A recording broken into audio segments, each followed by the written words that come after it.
Hi everyone, I'm Divya and this is Uplift, a show where we meet everyday women being everyday phenomenal. And today we're back with another episode of Badass Entrepreneurs. I'm super excited to have my gorgeous friend Kruti back on the show with me today. But today she is my co-host and we have a new guest who Kruti invited on the show to be with us, talk to us, and share her story with us. So let's welcome Kruti and Tracy Morrison. Hi, both of you. Woo! Hey, Hi Divya. there.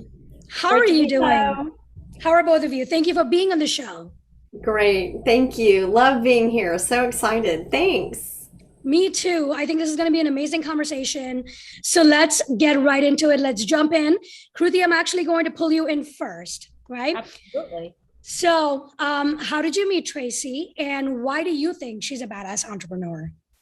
Oh my God. I met Tracy years ago, many moons ago when she was a DC resident. I just remember like her energy, her like smile was just so magnetic. And I think I met Tracy at a party. Mhm. And yeah, I mean, I think you're a badass entrepreneur because you are probably one of the most bravest women I know.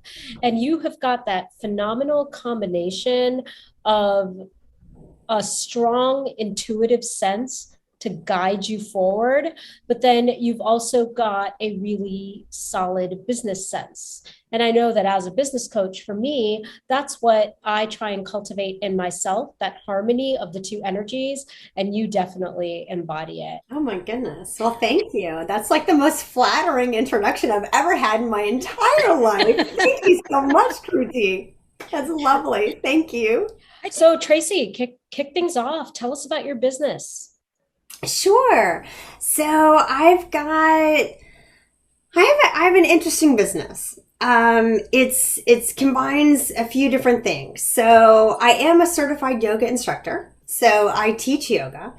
I teach through some different studios and I also have private clients. But what I really do with my clients is I help them through transformation. So I help my clients through making changes in their life, whatever that change is. It could be someone who's ending a relationship or someone who is seeking a new relationship, someone who wants a career change, someone who just wants to battle anxiety and wants to live a calmer life. So whatever that change is, whatever that self-transformation is, that's what I help them with. That's amazing. Can you share your story behind it? How did you get started? And like, what are your inspirations behind it? Yes. Okay. Those are all great questions.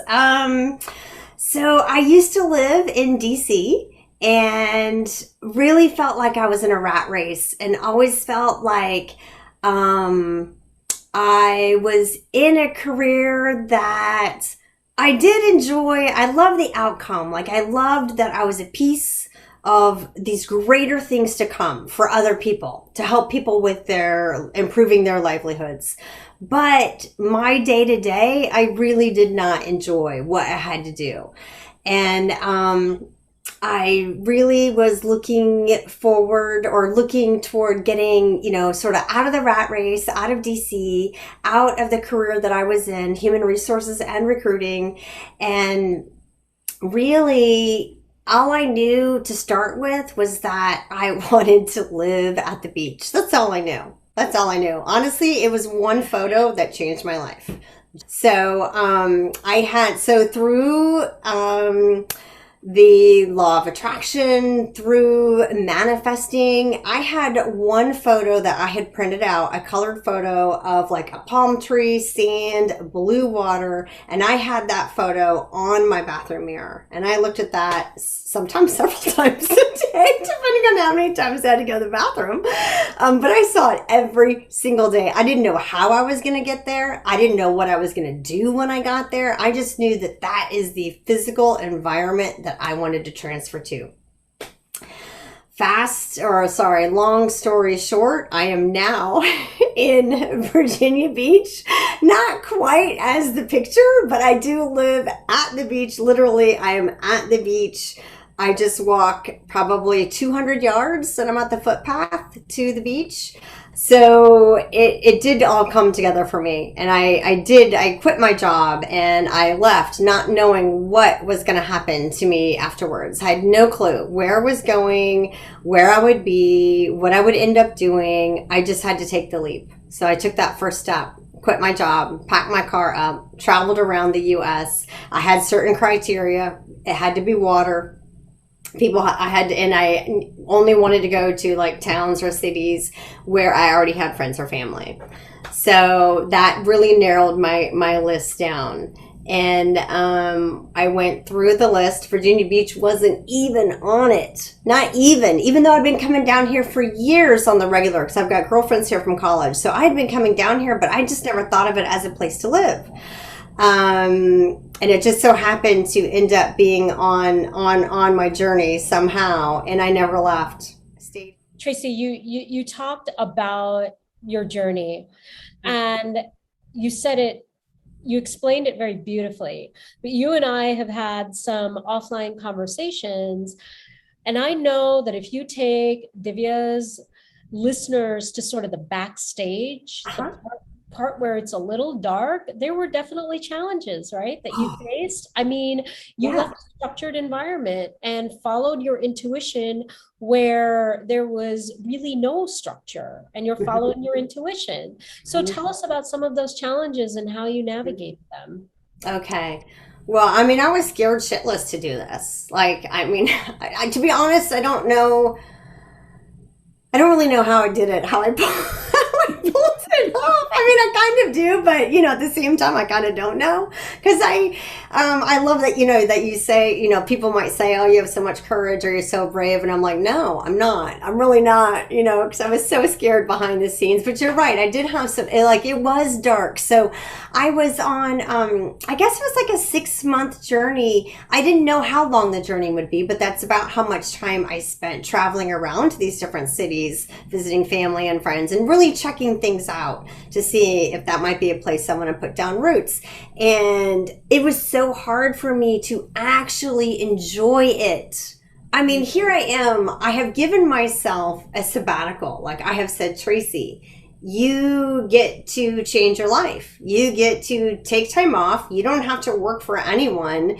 You can figure out what you want to do, where you want to do it. You're giving yourself this long leash to explore. And the whole time I was like, my stomach was in knots. I was shaking. I was like in tears. It was like, and I was in the most beautiful, majestic places, doing the most cool and fantastic things, climbing mountains, watching whales, hiking, just white water rafting, just doing all kinds of fun things. And it was really hard to be in the moment, to enjoy and just really be present and be in the now. So that it was not easy for me at all. That's part back to here we're getting somewhere now. Getting back to your question, Divya, about what inspired you, I think, or something like that, to do what I do now. Well, I know that I would have paid for someone to help guide me, or to help, just sort of tell me everything is going to be okay, or, you've got this, kind of like support. So I think that's what's really inspired me, to be able to help other people who are going through some kind of change in their life, and being able to support them. And it wasn't until after really making that change, when I started incorporating what I do now on a daily basis. Had I done it earlier, I think it just would have helped me just enjoy the moment. I mean, I can see why Kruti introduced you the way you did. Way she did. What I just love, Tracy, is that you proactively took responsibility for your discomfort. How many of us are uncomfortable in our lives, but are too afraid to make a change? We're waiting for the shoe to drop so that we have an excuse to make a change, but you proactively made that change. And I can see you being such a valuable asset for your clients who are going through transition, because it can be scary. So, Oh, thank you. Yeah, fear is a real thing. Fear can really hold you back from so many things, whether it's trying a new food or taking a career, applying for that job that you want, even, or packing your bags and moving to a new place that you have no idea where that place is. Yeah. Fear can really prevent you from just trying. What is your best business and personal advice to women all around you to uplift themselves and uplift people around them? Mm-hmm. I definitely think being vulnerable is huge. You have to throw it out there. Maybe your mess is your message, but it doesn't have to be. You don't have to use your own story by all means. But being vulnerable, just get out there, just try. Also, just show up every single day. Show up. What exactly does show up mean? Yeah. Like, in practical terms, what would you say? Yeah. What does that mean? Yeah. Okay. So for me, I have a Facebook group, and I try to show up every single day. Maybe not 7 days a week, but I really try to get 5 days. And I try to show up no matter what. And, I don't worry about hair, makeup, lighting, what I look like. Just be you. Be you. Be your authentic self. Thank you both for this lovely, lovely conversation, for being on the show. Tracy's remote studio, Soulrise 108, is a place fostering self-transformation. Tracy works with clients one-on-one to facilitate the change they seek by incorporating a variety of methods. She also uses yoga, meditation, the law of attraction, and other modalities to help people through their metamorphosis so they can achieve their dreams. Tracy can be reached via her website at www.soulrise108.com, and you can join her private Facebook group, Modern Metamorphosis. Thank you, everyone. Thank you, both of you. This has been an amazing conversation. I really appreciate, Kruti, you coming back. I know how busy both of you are, so thank you for coming back. And Tracy, we're hoping that you're going to be back on the show with another guest, and that guest is going to be a badass entrepreneur that you know. Please let me know in the comments, what else would you want me to ask my upcoming guests? And like and subscribe, and I will see you all next time. Bye.